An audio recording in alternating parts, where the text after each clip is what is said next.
Hello everyone, welcome back to our YouTube channel AR study classes. So हम आज start करने वाले हैं डिज़ाइन ऑफ कंक्रीट का वन शॉट। ठीक, आपका 19 से एग्ज़ाम है, उससे पहले ये कवर हो जाएगा। ठीक, चलो तो स्टार्ट करते बिना टाइम वेस्ट के। और पहले यूनिट यहाँ पर एक बार हम सिलेबस देख लेते 5 यूनिट का, मैंने लिख के नहीं लाया है। ठीक, तो चलो यहाँ पहले यूनिट का पूरा सिलेबस ये रहा, जिसमें पहला है आपका डिजाइन फिलॉसफी, जिसमें वर्क स्टेज मेथड और लिमिट स्टेज मेथड के बारे में डिटेल में बताना रहता है। ठीक, उसके बाद अजम्पशंस है और स्ट्रेस स्ट्रेन रिलेशनशिप कंक्रीट और स्टील में क्या होते हैं, ये उसी अजम्पशन में मैं अभी दिखा दूंगा। ठीक, उसके बाद इंट्रोडक्शन आईएस और डिजाइन एड्स और SP16, ये आपका अलग से एक कोड आता है, तो इसके बारे में ये थ्योरी है। ठीक, उसके बाद design of RCC beam by working stress method, तो ये टॉपिक अभी मैं होल्ड कर रहा हूँ, ये मैं लास्ट में पढ़ाऊंगा।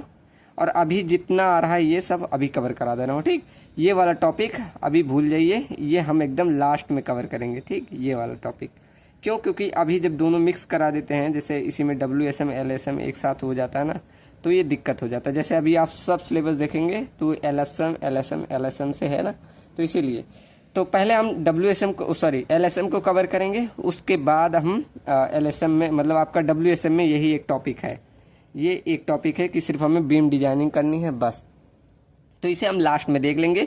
हम एनालिसिस और डिजाइन का स्टेप ये लास्ट में कवर करेंगे। ठीक, चलो तो स्टार्ट करते हैं। ये पहला टॉपिक जो जो इसमें से इम्पोर्टेंट है वही हम पढ़ेंगे, क्योंकि लास्ट टाइम में आपका 2 दिन बाद एग्जाम है, इसीलिए। ठीक, चलो तो स्टार्ट करते हैं। डिजाइन फिलॉसफी, उसके बाद WSM पढ़ेंगे, LSM, उसके अजम्पशन।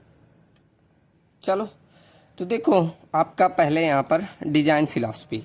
अब डिजाइन फिलॉसफी मतलब आपका पूरा इतिहास कैसे रहा, मतलब पूरा कैसे ये आपका RCC का जो आप IS 456 कोड पढ़ते हैं आज, वो कैसे पूरा ये इसकी फिलॉसफी रही, वो हमें देखना है। ठीक, तो सबसे पहले आपका बना था ब्यूरो ऑफ इंडियन स्टैंडर्ड, इसके अंतर्गत हमें डिजाइनिंग का पूरा प्रोसीजर दिया था कि क्या आप क्राइटेरिया लेके चलें। उसके बाद आया IS को 1953, उसके बाद आया आपका WSM मेथड, फिर वो थोड़ा मॉडिफाई हुआ, उसके बाद हमारा अल्टीमेट लोड मेथड आया, फिर आया लिमिट स्टेज मेथड, और लेटेस्ट में हमारा चल रहा है IS 456 2000। ठीक, तो ये आपका पूरा डिजाइन फिलॉसफी रही। ठीक, आपको इसमें डेट वोट नहीं ध्यान रखने, आपको बस ऐसे लिख देना कि पहले ब्यूरो ऑफ इंडियन स्टैंडर्ड था, उसके बाद IS को 1953 था, फिर फर्स्ट रिवीजन हुआ तो हमारा WSM आया, फिर सेकंड रिवीजन हुआ तो हमारा ULM मेथड आया, फिर थर्ड रिवीजन हुआ तो हमारा लिमिट स्टेज मेथड आया। ठीक, चलो तो पहला पढ़ते हैं।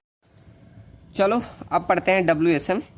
आप WSM में देखो क्या करते हैं कि आपका जो भी स्ट्रक्चर आप इसमें बनाते हैं, उसमें जितना लोड वो सह सकता था उससे कम लेके चलते थे। जैसे मैंने वहाँ डिटेल में पढ़ाया है कि स्ट्रेस इक्वल टू आपका होता है फोर्स अपॉन एरिया, ये होता है ना। तो इन्होंने कहा कि आप फोर्स उतना लगाएं, मतलब मान लो अगर 100 किलो न्यूटन का फोर्स लगा रहे हैं तो उतना नहीं, आपका जो स्ट्रक्चर मतलब स्ट्रेस ले सकता है वो कम से कम ले। जैसे इसका 100 किलो न्यूटन सहने की क्षमता थी, अब ये मतलब कहा कि नहीं 85 किलोमीटर लेके चलो। इससे क्या होगा, जब आप इसे इधर भेजेंगे ना, तो यहाँ एरिया बराबर आप ऐसे रखेंगे फोर्स अपॉन स्ट्रेस, तो ये कम, जब इसे घटाएंगे तो एरिया की वैल्यू बढ़ेगी ना, तो इस कारण यहाँ पर हैवी और बल्क स्ट्रक्चर बनते हैं। ठीक, तो देखो यही लिखा है कि इसमें क्या करते हैं, स्ट्रेस जो लेते हैं विद इन इलास्टिक लिमिट लेके चलते हैं, मतलब कम लेके चलते हैं। ठीक, इसका मतलब जो आपका स्ट्रेस सहने की क्षमता थी वो इससे कम लेके चलने हैं। ठीक, यहाँ फॉर्मूला मैंने बताया।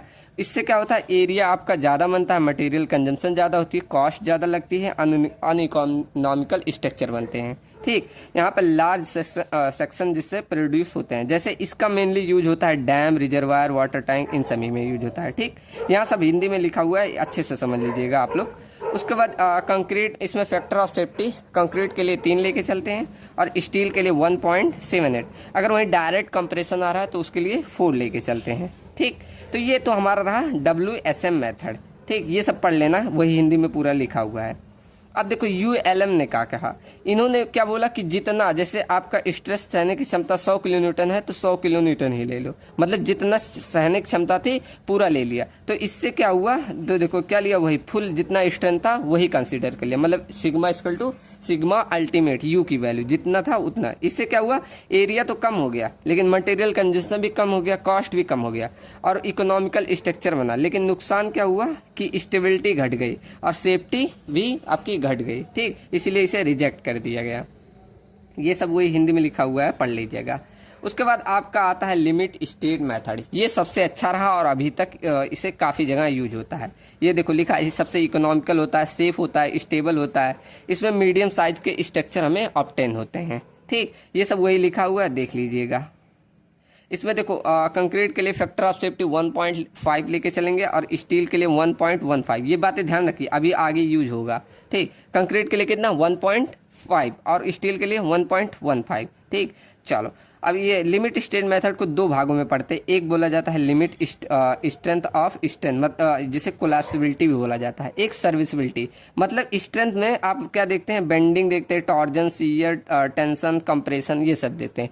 और लिमिट स्टेट ऑफ सर्विसिबिलिटी में हम उसकी durability, deflection, corrosion, fire resistance, vibration, creep, ये सब देखते हैं। ठीक, ये आपका क्या होता है, ये आपका देखो अगर ये सर्विसिबिलिटी में इसमें कोई डिफेक्ट आ गया तो ये हम रिपेयर कर सकते हैं, लेकिन इसमें अगर कोई बेंडिंग के कारण फेल हो रहा है ये सब, तो इसे रिपेयर नहीं कर सकते हो।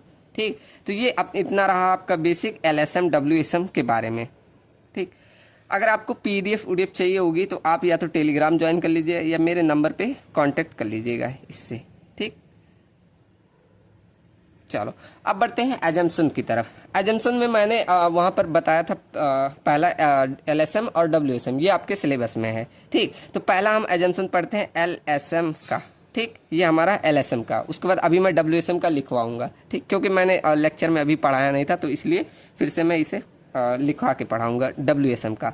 LSM का मैंने बताया था, फिर से वही रिविज़न करा दे रहा हूँ। ठीक, चलो तो LSM में पहला एजम्पशन क्या बोलता है कि the plane section remain plane before and after bending. अब इसका मतलब क्या होता है, जैसे आप कोई सेक्शन लिए, उस पर कोई लोड आ रहा है, जैसे ये आपका सेक्शन हुआ और उस पर लोड आया तो क्या होगा, ये ऐसे बेंड करेगा ना, जैसे UDL ये लोड लगा इस पर तो ये बेंड करेगा, कुछ ऐसे बेंड करेगा ना। तो उस पर हम एक पर्टिकुलर सेक्शन पे ऐसे स्टडी करें तो ऊपर के साइड जब आपका बेंड कर रहा है तो देखो ये क्या क्या कंप्रेशन आ रहा है और ये यहाँ पर ऐसे इंक्रीज हो रहा है तो ये टेंशन आ रहा है। ठीक, तो यहाँ पर देखो कंप्रेशन की वैल्यू और टेंशन की वैल्यू, यहाँ पर जब ऐसे कुछ इस तरह यहाँ डिक्रीज होगा तो कुछ इस तरह ये सेक्शन जो पहले यहाँ था कुछ ऐसे बढ़ेगा, इस तरफ जाएगा, और ऐसे कुछ टेंशन में यहाँ इंक्रीज हो गए ये वाला पॉइंट, मतलब एक सेक्शन देख रहे जैसे यहाँ एक एक पॉइंट ऐसे लिए, फिर एक एक पॉइंट ऐसे यहाँ, मतलब ऐसे पॉइंट में कंसीडर कर लो। तो जब ये मतलब कंप्रेस होगा तो ऐसे ये इधर की तरफ खिसकाएगा मटेरियल और ये इधर की तरफ ऐसे खींचेगा, तो देखोगे एक समय पे दोनों ही लीनियर पे ही मिलते हैं, एक लाइन पे ही। ठीक, तो इसीलिए बोला जाता है कि जो प्लेन सेक्शन है वो प्लेन ही रहता है, चाहे वो बेंड हो, बेंड होने से पहले चाहे वो बेंड होने के बाद। इससे हमें कंक्लूजन मिलता है जो स्ट्रेन आ रहा है वो हमारा लीनियरली वेरी कर रहा है। ठीक, चलो पहला समझ में आया ना। अब सेकंड आता है अजम्पशन की maximum compressive strain in concrete, मतलब आपके जो भी स्ट्रक्चर बने हैं कंक्रीट के उसमें जो मैक्सिमम स्ट्रेन की वैल्यू है वो should not greater than 0.0035 under flexure condition. ठीक, मतलब जब उस पर आप बेंडिंग लोड लगा रहे हैं, मतलब बेंड कर रहा है आपका, तो इससे ज़्यादा आपका स्ट्रेन नहीं आने चाहिए। कौन सी साइड में, कंप्रेशन में। ठीक, अभी हम और अच्छे से इसको पढ़ेंगे। इतना समझ में आया ना कि जब आपका मतलब फ्लेक्चर लोड लग रहा है तो उस पर स्ट्रेन की वैल्यू कितनी नहीं होनी चाहिए, 0.0035 से ज़्यादा नहीं होनी चाहिए। ठीक, अब इसे हम एक ग्राफ पे पढ़ते हैं। ये आपका ग्राफ भी बोला है, ऐसा ग्राफ भी सिलेबस में अभी मैंने बताया ना, तो ऐसा भी बोला था। चलो तो ये देखो आपका ये ग्राफ क्या दिखा रहा है, ये आपकी स्ट्रेस की वैल्यू दिखा रही है, ये आप स्ट्रेन की वैल्यू। अब तक आपने अगर कंक्रीट स्ट्रक्चर पढ़ा होगा तो वहाँ पर एक्चुअल जो आप कंक्रीट का ग्राफ पढ़ते थे कुछ ऐसा पढ़े हैं ना, कुछ ऐसा ही होता है। इसे हम बोल रहे हैं देखो एक्चुअल ग्राफ ऑफ कंक्रीट। ये आपने कंक्रीट टेक्नोलॉजी में पढ़ा होगा कि कुछ ऐसा ग्राफ बनता है, लेकिन जब हम RCC डिजाइन करते हैं तो वहाँ पर हम क्या मानते हैं, यहाँ से पैराबोलिक, उसके बाद यहाँ से आपका लीनियर हो जाता है। मतलब कहाँ तक पैराबोलिक, 0.002 तक आपका पैराबोलिक बनता है, उसके बाद आपका ये लीनियरली वेरी करने लगता है। ठीक, उसके बाद देखो हम क्या करते हैं फॉर डिजाइनिंग, हमने पढ़ा था कि जब हम LSM पढ़ते हैं तो वहाँ पर हम फैक्टर सेफ्टी लगाते हैं, तो इसी को 1.5 से आप जब डिवाइड करोगे तो ये वैल्यू कुछ इतनी आ जाएगी। इसे बोलते हैं एक्चुअल स्ट्रेंथ ऑफ कंक्रीट। ठीक, लेकिन हम डिजाइनिंग पर्पज़ के लिए एक बार और हम इसमें फैक्टर ऑफ सेफ्टी लगाते हैं, तो जब आप एक बार और डिवाइड करोगे तो ये वैल्यू हो जाएगी 0.445 FC के, जिसे हम अप्रॉक्सीमेट 0.45 FC के ले लेते हैं। ये आपकी होती है डिजाइन स्ट्रेंथ ऑफ कंक्रीट। तो अब जब भी आप, अगर मैं बोलूँ स्ट्रेस की वैल्यू कितनी होगी तो ये आप ये बोलाएंगे कितना, 0.45 FC के। अभी ये बहुत बार यूज होगा। ठीक, समझ में आया ना। चलो अब सेकंड थर्ड देखो कि जो स्ट्रेस ब्लॉक डायग्राम है इस पैराबोलिक अप टू 0.002, मतलब यही थर्ड एजम्पशन है कि स्ट्रेस डायग्राम कहाँ तक पैराबोलिक है, यहाँ तक। अब देखो यहाँ तक सब क्या पैराबोलिक ही बने हैं ना। उसके बाद आपका ये क्या बन रहा है, रेक्टेंगुलर सा शेप बना रहा है ना। तो फ्रॉम उसके बाद लिख रहा है एंड फ्रॉम 0.002 से लेकर 0.0035 तक इट इज रेक्टेंगुलर। ठीक, चलो ये थर्ड एजम्पशन आपका हो गया। ऐसे देखिए फोर्थ एजम्पशन क्या है आपका, all the tensile stresses are taken by steel only. जितनी भी टेंसाइल स्ट्रेस आएगी वो किसको, सिर्फ स्टील लेगी। आपका कंक्रीट इसमें कोई रोल नहीं रखता। इसका कंक्लूजन देखो वही लिखा है कि all the tensile stresses are taken by steel only, सिर्फ स्टील द्वारा। लेकिन stresses calculated due to concrete in the tension ignore. हम मतलब कंक्रीट पे जो भी टेंशन आएगा उसे हम इग्नोर करके चलते हैं। ठीक, चलो अब लास्ट आपका अजम्पशन है कि जब मैक्सिमम स्ट्रेन इन स्टील, आपका मतलब अभी हमने कंक्रीट में पढ़ा कितना स्ट्रेन आता है, वैसे हमारा स्टील में जो स्ट्रेन की वैल्यू है वो 0.002 प्लस में 0.87 FY/ES इतना होना चाहिए at the time of failure, इससे कम नहीं होना चाहिए। ठीक, चलो इसका देखो, इसका भी ऐसे डायग्राम है, बना लीजिएगा। एक्चुअल में ये होता है, फिर फैक्टर ऑफ सेफ्टी अप्लाई करोगे तो ये स्ट्रेस हो जाएगा, जिसे हम डिजाइन ऑफ स्टील लेके चलते हैं। ठीक, ये आपका यील्डिंग पॉइंट होता है, आपने बनाया होगा कुछ ऐसे स्टील का बनता है, फिर उसमें आप फैक्टर ऑफ सेफ्टी अप्लाई करोगे तो ये आ जाएगा 0.87 FY। ठीक, चलो हमने पढ़ा ना अभी LSM में बोला कितना फैक्टर ऑफ सेफ्टी लेके चलना है, 1.15। ठीक, तो ये आप डायग्राम भी बना दीजिएगा। तो यहाँ आपका कवर होता है क्या, एजम्पशन ऑफ LSM। अब पढ़ते हैं, अब आपका एक टॉपिक आता है टाइप ऑफ सेक्शन। अब ये क्या होता है, आप जो स्ट्रक्चर बनाते हैं उनमें मतलब ये मेनली 3 प्रकार के डिवाइड होते हैं। एज आप जैसा आप स्टील प्रोवाइड कर रहे हैं उसी के आधार पे इसके डिवाइड किया जाता है। ठीक, जैसे पहला आपको लिखा है बैलेंस सेक्शन। अब ये क्या होता है, जब भी हम डिजाइनिंग करेंगे तब हमेशा हम बैलेंस सेक्शन लेके चलेंगे। तो देखो यही लिखा है, this is always use to design a beam. जब हम डिजाइन करेंगे तो हमेशा हम कौन सा, बैलेंस सेक्शन लेके चलेंगे। ठीक, उसके बाद लिखा है थ्योरेटिकली ये तो पॉसिबल नहीं है, मतलब प्रैक्टिकली ऐसा करना नहीं, बैलेंस सेक्शन बनाना पॉसिबल ही नहीं है। ठीक, अब बैलेंस सेक्शन आपके विचार में आ रहा हो क्या होता है, तो ये होता है in this section steel and concrete reach to their permissible limit to at the same time. मतलब कहने कि आपका स्टील और कंक्रीट दोनों एक ही समय पे फेल करती हैं। तो ऐसा कभी हुआ है, ऐसा नहीं होता। ठीक, मतलब इससे क्या होगा, आपका सेक्शन सडनली फेल कर जाएगा। ठीक, यहाँ पर आपको ये डायग्राम ऐसे बना लीजिएगा। अब ये 2 टर्म है, एक्सियो और एक्सियो लिमिट। एक्सियो क्या होता है, न्यूट्रल एक्सिस की डेप्थ, और एक्सियो लिमिट होता है क्रिटिकल न्यूट्रल एक्सिस डेप्थ। अभी इसे और आगे से मैं लिख कर अभी बताऊंगा। ठीक, अभी ये जो थ्योरी वाला है मैं PDF सब करा रहा हूँ, उसके बाद जो लिखने वाला है अभी इसके बाद हम लिख के पढ़ेंगे। ठीक, चलो उसके बाद देखिए अंडर रेनफोर्समेंट सेक्शन। अब ये क्या होता है, इसमें क्या होता है, अब देखो हमने पढ़ा एक बैलेंस सेक्शन, उसमें क्या स्टील और कंक्रीट दोनों एक साथ फेल कर रहे थे। क्यों, क्योंकि स्टील की मात्रा और कंक्रीट की मात्रा इक्वल थी। लेकिन अंडर रेनफोर्समेंट सेक्शन में क्या हो गया, अब नाम से सुनिए, अंडर रेनफोर्समेंट सेक्शन मतलब यहाँ रेनफोर्समेंट कम है, जितनी चाहिए थी उतना नहीं है। ठीक, तो यहाँ देखो लिखा steel is less than the balance section. अब उसी के कंपेयर करते हैं कि बैलेंस सेक्शन के कंपेयर में यहाँ स्टील कम प्रोवाइड किया गया। ठीक, अब बताइए जब आपका एक स्ट्रक्चर बना हुआ है उसमें स्टील कम है और कंक्रीट ज़्यादा, तो सबसे पहले कौन फेल करेगा, स्टील फेल करेगा कि कंक्रीट? आपका जवाब आएगा स्टील। क्यों, क्योंकि वो कम है, उस पर लोड आएगा तो वो उतना सहन नहीं कर पाएगी। ठीक, तो क्या लिखा है, in this section steel reach to their permissible limit before the concrete. Concrete से पहले कौन, स्टील उस अपनी परमिजिबल लिमिट में पहुंचेगी। ठीक, मतलब स्टील पहले फेल करेगी।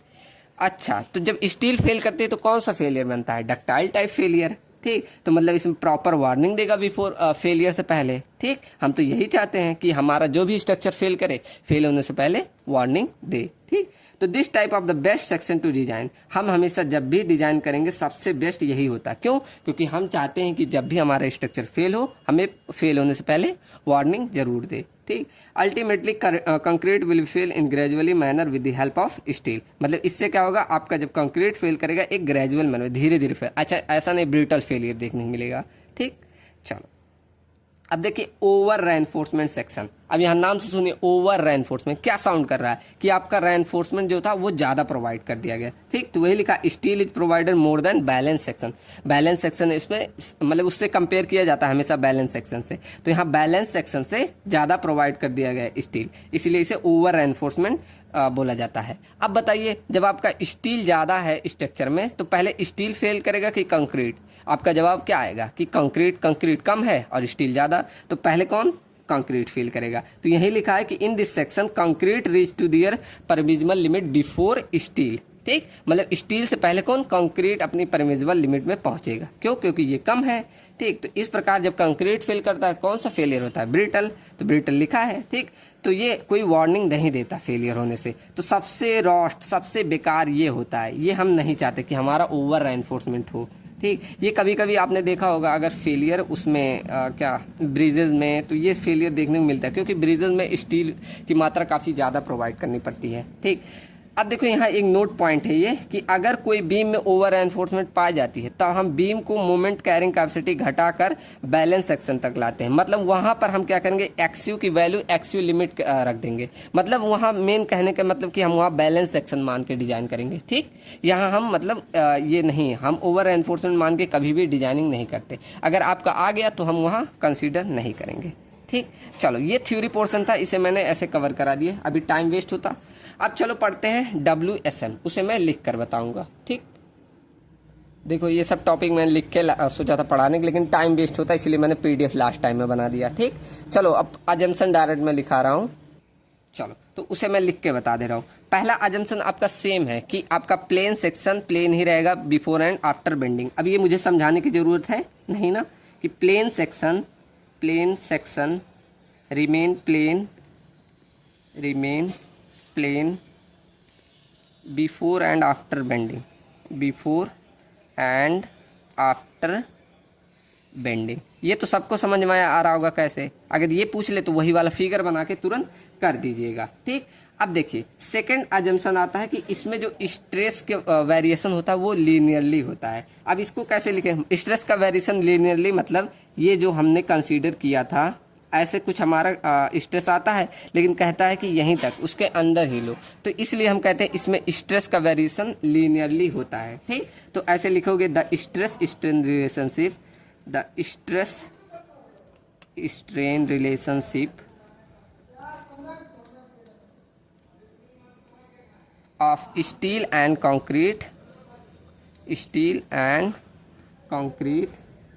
Under working load is straight line. ठीक, इसे आप ऐसे शॉर्ट में लिख सकते हैं कि स्ट्रेस जो वेरिएशन होगा, स्ट्रेस वेरिएशन लीनियर कंसीडर। ठीक, ये समझ में आया ना कैसे कि इसमें जब यहीं तक अंडर मतलब जो स्ट्रेस था उसको हम कम लेके चलते हैं तो यहीं तक मतलब लिया जाता है। ठीक, अंडर मतलब फेलियर से पहले, तो इसीलिए इसे बोला जाता है कि वो हमारा लीनियर बनता है। ठीक, चलो तो ऐसे फिगर भी बना दीजिएगा, ऐसे करके यहाँ स्ट्रेस दिखा दीजिएगा, यहाँ स्ट्रेन। ठीक, चलो थर्ड बढ़ते हैं। थर्ड हमारा वही है कि जो हमारा जितना भी टेंसाइल स्ट्रेस आएगा वो हमारा कौन? स्टील लेके चलेगा। तो the tensile stresses are taken by the reinforced, bracket में ऐसे लिख दो, steel only and not by concrete. ठीक, ये तो वही हुआ जो मैंने पीछे लिखवाया था कि जो इतना टेंसाइल स्ट्रेस आएगा वो हमारा सिर्फ कौन लेगा? रेनफोर्समेंट, जो कि स्टील है, और हमारा कंक्रीट इसमें कोई रोल नहीं रखता। ठीक, तो इससे क्या होता है? इसमें हाँ दो चीज़ पढ़ते हैं, क्रीप फॉर्म होता है। क्रीप मतलब लॉन्ग, क्रीप में दो चीज़ें आती, एक लॉन्ग टर्म डिफॉर्मेशन, एक शॉर्ट टर्म डिफॉर्मेशन, मैंने पढ़ाया उसमें। ठीक, तो ये आपका इसमें फॉर्म होता है, ये भी लिख लो। इन ऑर्डर टू, ये अजम्पशन ही है, in order to consider creep. आप लोगों ने पढ़ा होगा स्टील में क्रीप आता है जब लॉन्ग टर्म लोड लगता है, तो उससे इसके कारण क्रीप आता है। ठीक, तो यही कह रहा है in order to consider creep effect मतलब लॉन्ग टर्म डिफ्लेक्शन,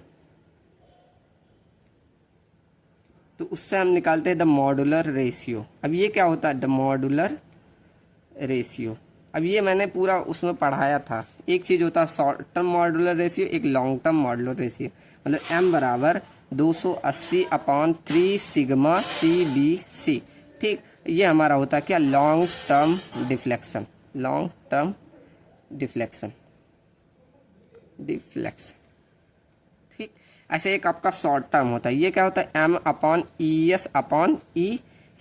ठीक, अब ES क्या होता है, modulus of elasticity of steel, modulus of elasticity of steel, elasticity of steel. ऐसे ये क्या होता है, modulus of elasticity of concrete. ठीक, तो ये 4 अजम्पशन हुए। और 5वां अजम्पशन होता है कि इसमें हम लेके चलते कि कंक्रीट और स्टील में एक परफेक्ट बॉन्ड रहता है। मतलब 5वां, there is a perfect bond between steel and concrete. ठीक, उसके बाद यही है एक 6वां, ऐसे लिख सकते हैं कि कंक्रीट में जो टेंशन आता है उसमें निगलेक्ट, यहाँ लिख भी दिया एक बार, ऐसे लिख सकते हैं ऐसे नहीं, concrete in tension zone is neglected. ठीक, नेग्लेक्टेड। ये आपके 6 अजम्पशन हुए किसके, WSM के। ठीक, इसका उतना टफ नहीं है, एकदम इजी था। चलो अब इसके बाद बढ़ते हैं हम, क्रॉस सेक्शन देखेंगे आपका, इससे बनता है LSM से। यहाँ पर देखो एक बार मैं फिगर और लो, ये ऐसा क्रॉस सेक्शन बनता है किससे, जब हम पूरा WSM पढ़ते हैं तो उससे हम क्या कहते हैं, बीम पे क्रॉस सेक्शन पे स्टडी करेंगे तो वहाँ पर स्ट्रेन की वैल्यू पूरा मैच करेगी। अभी हम इसको होल्ड करें। ठीक, अब यहाँ WSM का हमने सिर्फ इतना ही पढ़ा। अब WSM का आपका पार्ट बचता है सिंगली बीम, सिंगली और डबली रेनफोर्समेंट की डिजाइन। इसे हम पार्ट 2 कवर करेंगे। पार्ट 2 कब, जब आपका यूनिट 5 कवर हो जाएगा तब। ठीक, उसके बाद क्योंकि इसका एक क्वेश्चन आता है तो मैं लास्ट टाइम में कवर कराऊंगा, और अभी दोनों एक साथ कराते हैं ना तो सबको कन्फ्यूजन हो जाती है, इसलिए। ठीक, तो इसे ध्यान रखना, पार्ट 2 में कवर करेंगे, जब यूनिट 5 आपका कवर हो जाएगा उसके बाद मैं ले आऊँगा। ठीक, चलो अब मैं बता रहा था क्या कि जब हम उसका पूरा LSM का पढ़ते हैं तो यहाँ पर हम बीम पे अप्लाई करते हैं सब चीज़ें। उसके बाद स्ट्रेस और स्ट्रेन का डायग्राम हमें मिलता है कुछ ऐसे। उसके बाद एक एक टर्म अब यहाँ से आपका पूछा जाता है तो हम ये पढ़ ले पूरा। ठीक, चलो तो देखो यहाँ मैंने बना दिया है ये सिंगली रेनफोर्समेंट बीम का ऐसे क्रॉस सेक्शन। अब इसमें कौन सा टर्म क्या होता है ये आपको आना चाहिए। ऊपर वाला ये आपका जो एक्सिस बना इसे बोलते हैं न्यूट्रल एक्सिस। अब न्यूट्रल एक्सिस क्या होता है, वो एक्सिस होती है जहां पर कंप्रेशन और टेंशन की वैल्यू दोनों इक्वल मानी जाती है। ठीक, मतलब ऊपर वाला पार्ट कंप्रेशन होता है, नीचे वाला टेंशन। हमने बेंड करा के देखा ना, ऊपर कौन सा कंप्रेशन बनता है, नीचे टेंशन बनता है। ठीक, उसके बाद देखा हमने अजम्पशन में पढ़ा था कि maximum compression strain in compressive side कितना होता है, 0.0035 पढ़ाया था ना अभी उसमें। उसके बाद इसमें यहाँ पर एक पॉइंट लिया जाता है, इसको बोला जाता है 0.002। ठीक, ये आपका होता है स्ट्रेन, इसमें कंप्रेसिव साइड में ये लिया जाता है। ठीक, उसके बाद हमने पढ़ा था स्टील में, यहाँ पर स्टील के लिए। ठीक, ये देखो मतलब गलत बता रहा हूँ, ये आपका स्ट्रेन डायग्राम ये है, स्ट्रेस डायग्राम ये। ठीक, ये लिख दो यहाँ, स्ट्रेन का डायग्राम ये है और ये स्ट्रेस का डायग्राम। अभी उसको छोड़ दो, इसको अभी छोड़ो। ठीक, तो यहाँ पर हमने इसमें कंक्रीट में देखा। अब स्टील साइड में हमने बोला था स्ट्रेन की वैल्यू कितनी होनी चाहिए, मैंने लास्ट अजम्पशन बताया था कितना, 0.02 प्लस में 0.87 FY अपॉन में ES, ये मैंने बोला था। ठीक, तो ये आपका यहाँ तक की ये वैल्यू होती है। अब यहाँ पर कंप्रेसिव साइड में स्ट्रेस की वैल्यू वो ग्राफ बना के बताया था, कितना था, 0.45 FCK, याद है ना, वो मैंने बताया था। उसके बाद यहाँ स्टील में भी जब 1.15 से डिवाइड किए थे कितना आया था, 0.87 FY। ये आपका हो गया स्टील साइड में स्ट्रेस और यहाँ पर कंप्रेसिव साइड में स्ट्रेन। ठीक, मैंने पीछे अभी अजम्पशन में बता दिया था। ओके, अब हम क्या ज्ञात करते हैं, इनकी वैल्यू ये इतना डेप्थ कितना है ये हमें ज्ञात करना पड़ता है। अब ये चीज़ ध्यान रखिए, कौन सा टर्म क्या है, यहाँ से यहाँ तक की डेप्थ को हम बोलते हैं B, मतलब विड्थ ऑफ बीम। और यहाँ से ये जो सेंटर पोर्शन है इसे मैंने बोला न्यूट्रल एक्सिस, इसे डिनोट करते हैं XU से। ठीक, उसके बाद आपका कौन सा टर्म बचा, यहाँ से देखो ये वाला आपके जो यहाँ पर नीचे सरिया प्रोवाइड किया गया टेंशन साइड में, तो इस सरिये के सेंटर से मतलब एकदम बीचों बीच से लेकर यहाँ से यहाँ तक आप अगर डेप्थ लेंगे तो इसे बोला था स्मॉल डी, जिसे बोला जाता है इफेक्टिव डेप्थ, और ये आपका टोटल डेप्थ हो जाएगा यहाँ से यहाँ तक टोटल डेप्थ। ये ध्यान रखिए इफेक्टिव डेप्थ कौन सा, यहाँ से लेकर इसके सेंटर तक की वैल्यू। ठीक, अब हमें ये ज्ञात करना अभी मैं बताऊंगा। उसके बाद देखो यहाँ पर कंप्रेसिव फोर्स लगता है, एक यहाँ C1 लगता है और एक यहाँ C2 लगता है, तो इन दोनों के बीच में हम निकालते हैं एक C। अब ये सब निकालना हम बताए थे, यहाँ वन शॉट कर रहे हैं तो हम यहाँ उतना नहीं जाएंगे। ठीक, तो यहाँ कंप्रेसिव फोर्स C की वैल्यू आपकी आती है 0.36 FCKB इंटू XU।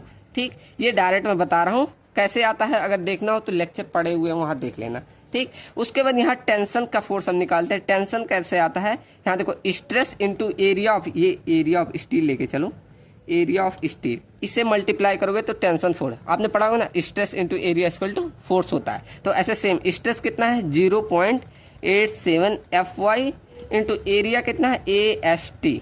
ठीक, तो यहाँ पर हमें टेंशन फोर्स और कंप्रेसिव फोर्स ये दो टर्म मिल गए। ठीक, अभी ये दोनों का यूज होगा काफ़ी। ठीक, तो ये ध्यान रखिएगा। अब देखो इन सब का डेप्थ, ये डेप्थ और ये डेप्थ आप निकाल सकते हैं कैसे, आप ये ट्रायंगल उठाएंगे जब, सॉरी देखो टेढ़ा बना दिया, ये ट्रायंगल रुको फिर से, ये आप ट्रायंगल सिर्फ ऊपर का ऐसे उठाइए, ये इतना पार्ट यहाँ उठाकर मैं यहाँ ला रहा हूँ, तो ये वाली वैल्यू आपको मालूम है कितना 0.0035, और ये वाली वैल्यू आपको मालूम है 0.02। ठीक, और ये आपको टोटल डेप्थ मालूम है कितना XU है। अब यहाँ से आपको कोई एक ऐसे ज्ञात करना है, इसे मान लो कुछ आप मान लीजिए। ठीक, आप कोई नाम दे दीजिए, जैसे इसको नाम दे देंगे जैसे ABCDE,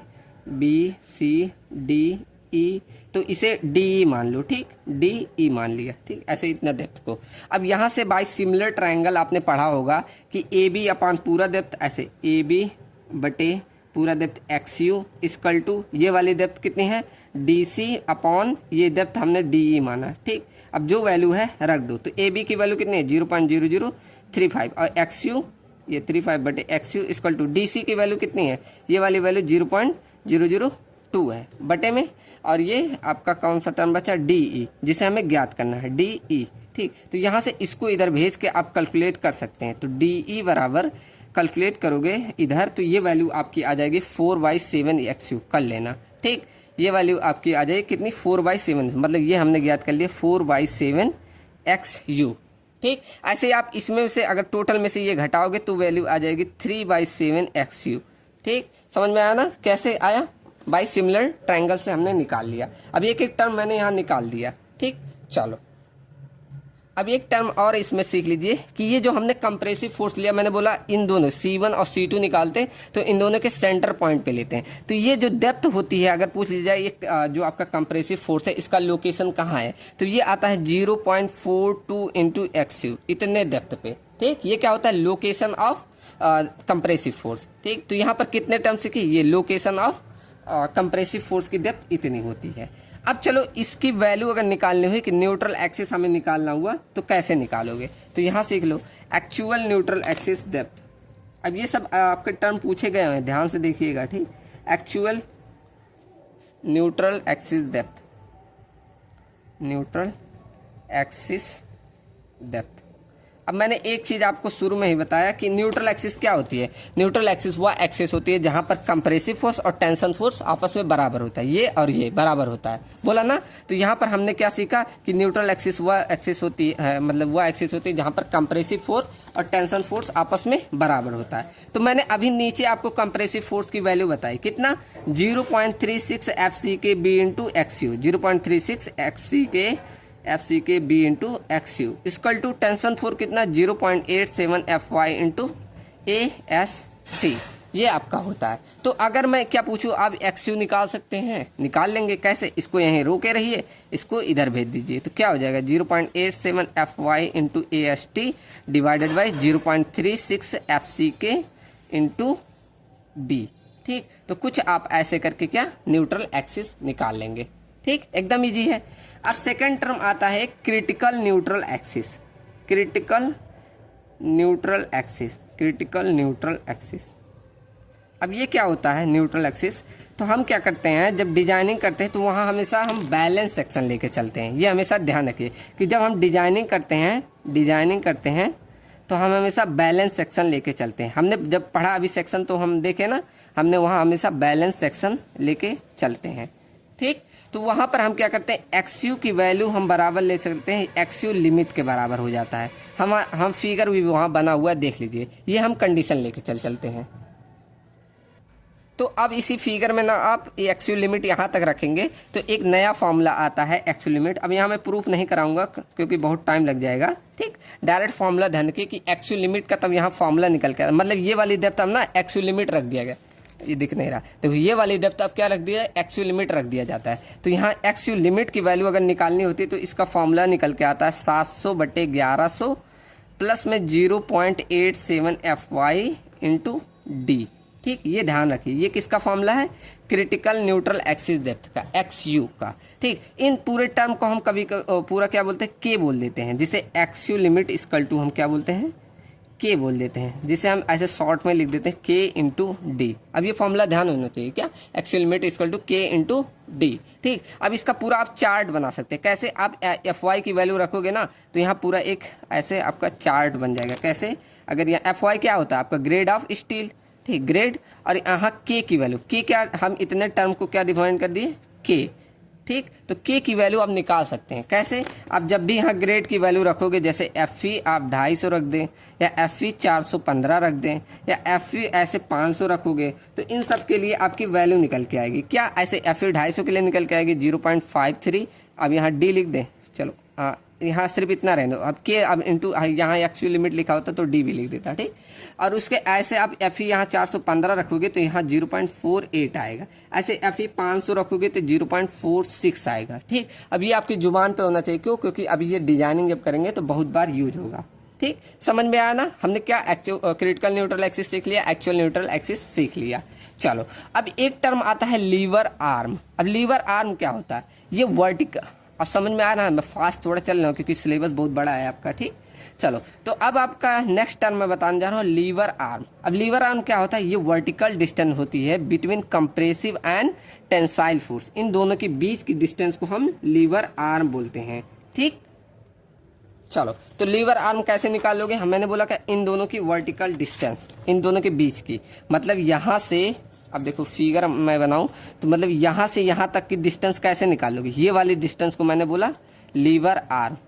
ठीक, क्या बोला मैंने डिफिनेशन में, it is the vertical distance between the compressive force and tensile force. ठीक, उनके बीच की डिस्टेंस को हम लीवर आर्म बोलते हैं। तो अगर मुझे लीवर आर्म निकालना हुआ, यहाँ देखो लिख दे रहा हूँ hashtag lever arm, lever arm, अगर ये मुझे फाइंड करना हुआ तो कैसे निकाल सकते हो, तो इन दोनों के बीच की डिस्टेंस कैसे फाइंड कर सकते हो, आप इस टोटल डेप्थ में से ये डेप्थ घटा दे। ये डेप्थ कितनी है 0.42 एक्स, और ये इतनी डेप्थ कितनी है लेके जाओ, यहाँ देखो इस डेप्थ को हमने क्या बोला, ये डी, मतलब यहाँ से यहाँ तक की डेप्थ हमारी स्मॉल डी है, स्मॉल डी में से हम इतना घटा दे तो हमें लीवर आर्म मिल जाएगा। ठीक, मतलब हम क्या कर दे, कैपिटल डी में से 0.42 इंटू एक्स यू घटा दें तो ये हमारा लीवर आर्म मिल जाएगा। ऐसे लिख दो, लीवर आर्म इक्वल टू क्या, capital D minus 0.42 into X you.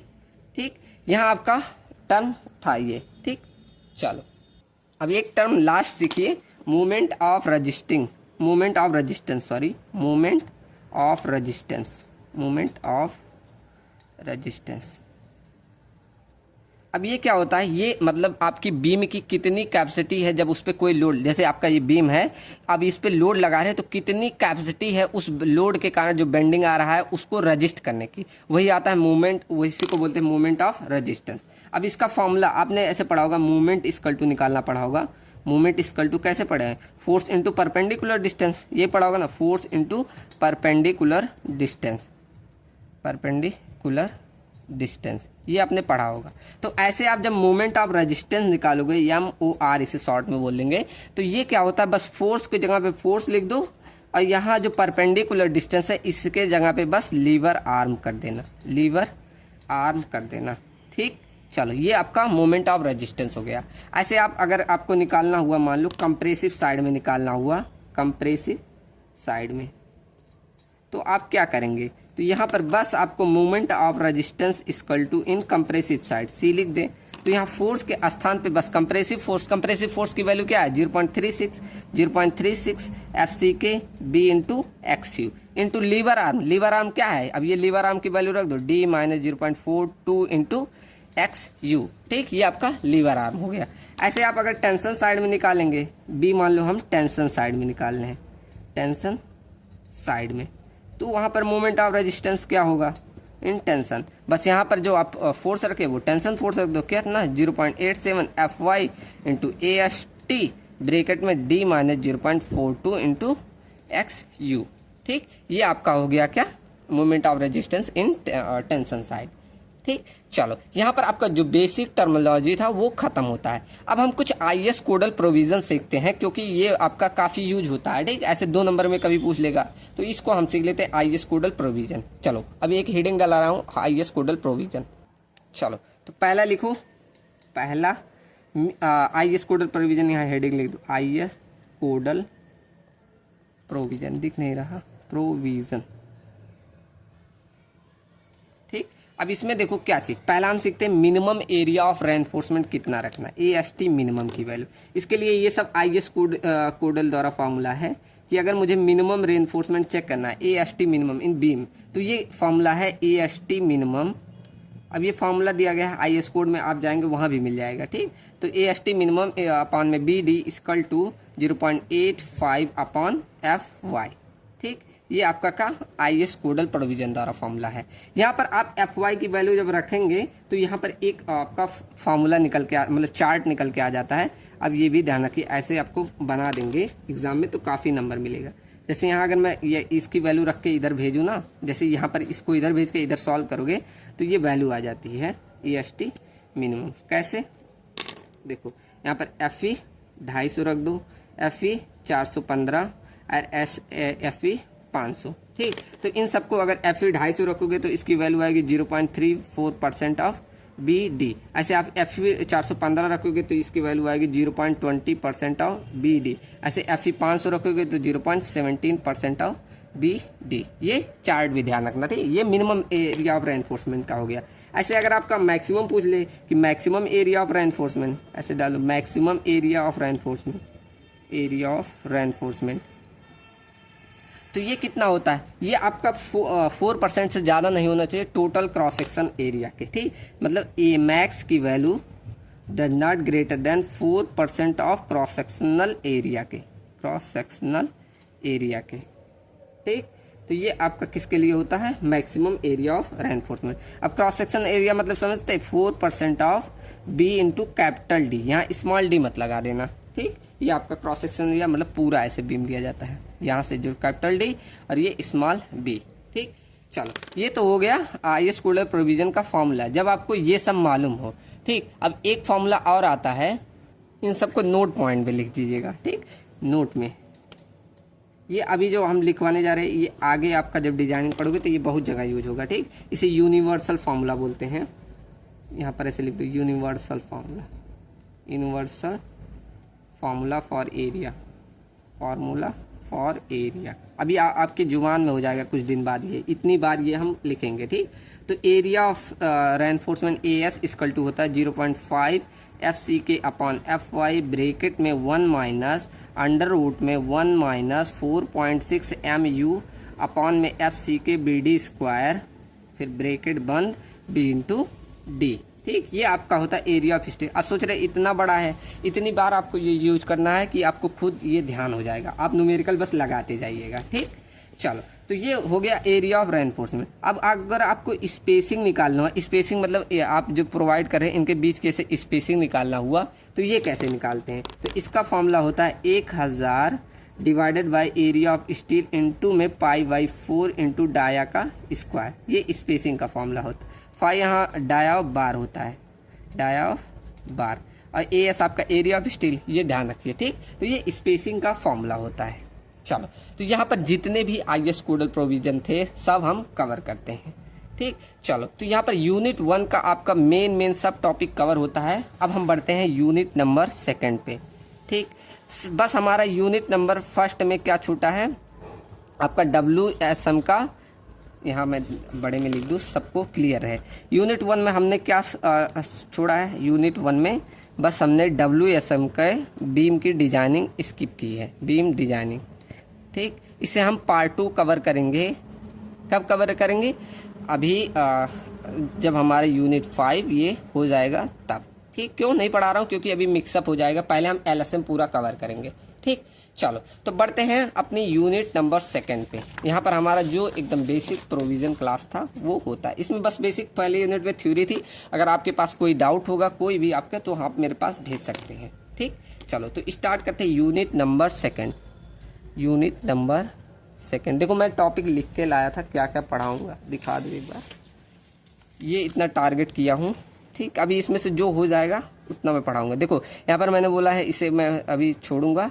और अब बढ़ते हैं यहाँ पर, देखो analysis of singly and doubly reinforcement, ये तो इसमें हो गया। अब हम पहली यूनिट में आपका है designing of singly and doubly reinforcement. ठीक, तो अभी हम सिर्फ बस इसमें कवर कर लेंगे डिजाइनिंग, मतलब एनालिसिस करना, analysis of singly and doubly reinforcement beam का। ठीक, चलो तो यूनिट 2 में पहला हम टॉपिक कवर करते हैं एनालिसिस ऑफ, चलो यहाँ हेडिंग डाल दो, analysis of singly reinforcement beam.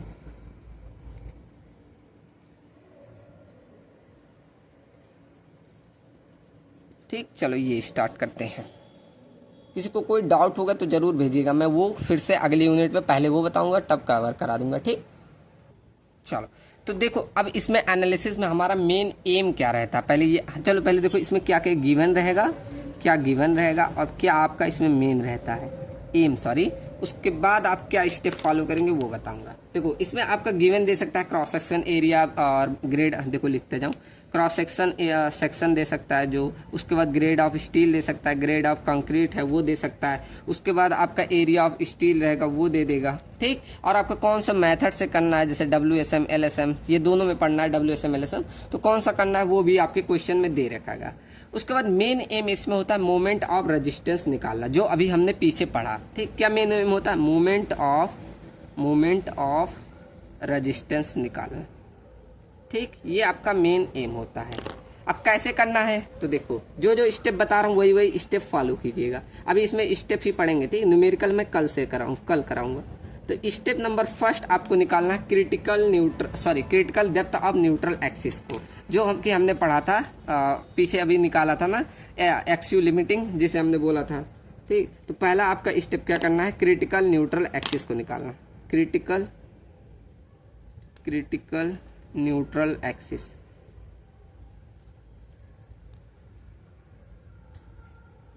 जिसे हमने क्या एक्सयू लिमिट से बोला था। अभी इसे कैसे निकालते हैं, इसके लिए मैं फॉर्मूला मैंने प्रूव करा दिया था। क्या? एक्सयू limit equal to K into D, prove कराया था ना, जहाँ पर के बराबर क्या होता है ये भी प्रूफ एकदम, मतलब प्रूफ तो नहीं कराया लेकिन 700/1100 प्लस में 0.87 FY ये जरूर लिखवाया था। ठीक, प्रूफ मैंने उसमें कराया है। ठीक, चलो तो यहाँ पर अब ये होता है के की वैल्यू क्या, 700/1100 प्लस में 0.875। और ये चार्ट भी आप पूरा ध्यान रखिएगा, ये आपके जुबान में होना चाहिए कि एफ ग्रेड और यहाँ पर के की वैल्यू कितनी, जैसे FE 250 है, FE 415 है और FE 500 की वैल्यू। ठीक, FE 500 की वैल्यू पे, इस पे कितना 0.53 था, इस पे FE 415 पे 0.48 था और ऐसे FE 500 पे 0.46 था। ठीक, यहाँ पे आप सब चीजें रख के आप क्या निकालेंगे, एक्चुअल लिमिट की वैल्यू। उसके बाद सेकंड स्टेप होता है आपका न्यूट्रल एक्सिस डेप्थ निकालना। स्टेप नंबर 2 आपका निकालना होता है न्यूट्रल एक्सिस, यहाँ तो क्रिटिकल निकाला, उसके बाद यहाँ पर न्यूट्रल एक्सिस डेप्थ, यहाँ क्रिटिकल, यहाँ ऐसे लिखे critical depth of neutral axis, depth of neutral axis, ऐसे इसे न्यूट्रल एक्सिस की डेप्थ बोलेंगे। ठीक, या इसे एक्चुअल डेप्थ बोल सकते हो, एक्चुअल लिखो सबसे, actual depth of neutral axis, ठीक, इसे इससे बोलो। चलो इसको कैसे निकाल लेंगे, तो ये भी मैंने बताया था, कंप्रेसिव फोर्स को टेंशन फोर्स के बराबर कर दो। उसके बाद फॉर्मूला क्या, यहाँ कंप्रेसिव फोर्स वाला 0.36 FCK/B इंटू XU, ये कंप्रेसिव फोर्स वाला हो जाता है। और टेंशन फोर्स को ऐसे बराबर कर दिया था 0.87 FY इंटू AST। ठीक, ऐसे बराबर करके हम यहाँ एक्स यू की वैल्यू निकाल लेते हैं। ऐसे रख दो 0.87 F Y into A S T divided by 0.36 F C K B into X U. ठीक, यहाँ से आप निकाल लेंगे actual depth of neutral axis. ठीक, ये आपका स्टेप नंबर सेकेंड हो जाता है। उसके बाद स्टेप नंबर थर्ड में हम इन दोनों को कंपेयर करते हैं। स्टेप नंबर थर्ड में कंपेयर करते हैं, क्या? Compare x you and x U limit, x you and x U limit को। ठीक, इससे तीन कंडीशन बनती है, जो हमने तीनों सेक्शन पढ़े ना, यहाँ तीनों सेक्शन बनते हैं। क्या? यहाँ लिख दो case number first, second, case number first, second and third. अब आपने फिगर अगर ध्यान से देखा होगा वहाँ पे, तो ये तीनों कंडीशन आपने नोटिस किया होगा कि अगर आपकी एक्स यू लिमिट की वैल्यू ये ज़्यादा हो जाती है एक्स यू से, तब वहाँ कौन सा बन रहा था? ध्यान रखें, यहाँ पर एक्स यू लिमिट की वैल्यू जब ज़्यादा हो गई थी एक्स यू से, तो वहाँ पर बन रहा था under reinforcement section, under reinforcement section. अब जो वहाँ पर बनाया हूँ, अब आप जाकर देखेंगे तो समझ में आएगा कैसे बना। ठीक, और अगर आपका यही इफ़ एक्स यू लिमिट की वैल्यू कम हो जाए और ज़्यादा हो जाए एक्स यू, तब वहाँ पर क्या बनता था? Over reinforcement, over reinforcement section.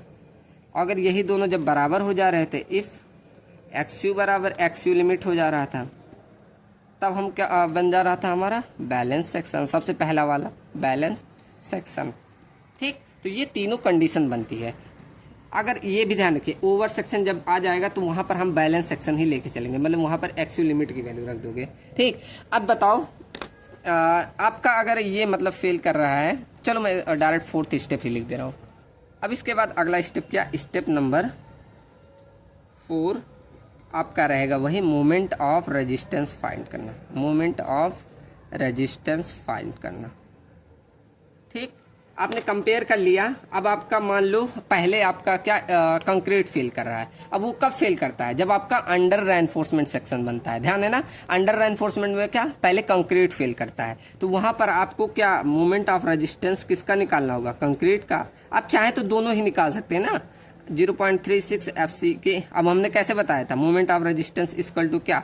Force into lever arm. ठीक, तो यहाँ फोर्स में हम क्या कंप्रेसिव फोर्स रख दो 0.36 F C K B into X U. Lever arm की value D minus 0.42 into X U, ये लीवर आर्म रख देना। ठीक, ऐसे सेम आपका मोमेंट ऑफ रेजिस्टेंस अगर क्या हो जाए आपका टेंशन जो कम हो जाए, मतलब अंडर रेनफोर्समेंट बन जाए, तब आपका कौन सा फेल करता है? स्टील। तो वहाँ पर आपको क्या निकालना होगा? Moment of resistance in tension. तो वहाँ पर निकाल देना 0.87 F Y into A S T bracket में D minus 0.42 into X U. ठीक, ये इतने स्टेप फॉलो होते हैं आपका मोमेंट ऑफ रेजिस्टेंस निकालने का।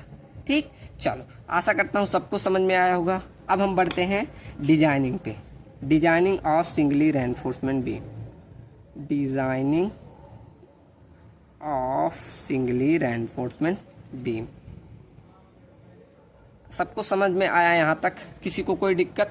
अब इसके बाद हम क्या करेंगे, आपका जो आएगा न्यूमेरिकल वो हम लगा देंगे। ठीक, मतलब सिंगली और डबली का ये डिजाइनिंग स्टेप देख लें, तब उसके बाद हम न्यूमेरिकल करेंगे। ठीक, न्यूमेरिकल कल के लेक्चर में कराऊंगा। चलो, सॉन्ग आ रहा होगा बैकग्राउंड में, तो उसके लिए सॉरी। शादी बहुत यहाँ पड़ती है, पता नहीं क्यों, मैं जहाँ रहता हूँ। ठीक, चलो तो बढ़ते हैं designing of singly reinforcement beam में। अब मैंने एक चीज़ बोली थी, जब भी हम डिजाइनिंग करते हैं तो हमेशा क्या बैलेंस सेक्शन का यूज करते हैं। यहाँ हम लिख लो, ब्रैकेट में लिख लो, always always balance section is used to design. ठीक, जब भी हम डिजाइन करेंगे हमेशा क्या बैलेंस सेक्शन लेके चलेंगे। अब इसका मतलब क्या होता है कि मतलब हम बैलेंस सेक्शन में देखे थे कि एक्स यू की वैल्यू एक्स यू लिमिट के बराबर होती है, मतलब बराबर हम के इंटू डी भी लिख सकते हैं। एक्स यू लिमिट बराबर के इंटू डी होता है, हमने प्रूफ किया था ना, तो ये होता है। ठीक, तो ये हम हमेशा ध्यान रखना कि ऐसे हम कंडीशन लेके चलेंगे। ठीक, चलो तो अब इसमें हम क्या करते हैं, एक साइड उठाते हैं, या तो कंप्रेशन या तो अब टेंशन, जो आपका मन कहे वो पहले कर लीजिएगा। ठीक, तो यहाँ पर हम पहले क्या करते हैं, चलो कंप्रेशन साइड को उठाते हैं, कंप्रेशन साइड, कंप्रेशन में बोल रहा हूँ। ठीक, कंप्रेसिव साइड को। अब कंप्रेसिव साइड में मैंने आपको मोमेंट ऑफ रेजिस्टेंस का फॉर्मूला लिखा है। क्या मोमेंट ऑफ रेजिस्टेंस का फॉर्मूला लिखाया था? 0.36 F C K B into X U, bracket में क्या D minus 0.42 into X U, ये लिखाया था ना। अब इसमें एक चीज़ आपने देखा कि यहाँ पर एक्स यू है। अब क्या एक्स यू के स्थान पे हम एक्स यू लिमिट रख सकते हैं, एक्स यू लिमिट के स्थान पे के इंटू डी, तो डायरेक्ट मैं यहाँ के इंटू डी रख दूँ, किसी को दिक्कत, किसी को नहीं। तो एम आर इक्वल टू यहाँ मैं 0.36 F C K B into K into D, bracket में D minus 0.42 into K into D. ठीक, यहाँ तक समझ में आया सबको? ठीक, चलो तो आगे देखो। अब इस आप ब्रैकेट में देखो डी यहाँ भी डी यहाँ, तो क्या डी को निकाल सकते हैं? तो ऐसे moment of resistance equal to यहाँ निकाल लोगे 0.36 F C K B into K into, अब यहाँ से एक डी निकाल दिया तो क्या ये डी स्क्वायर हो जाएगा? हो जाएगा।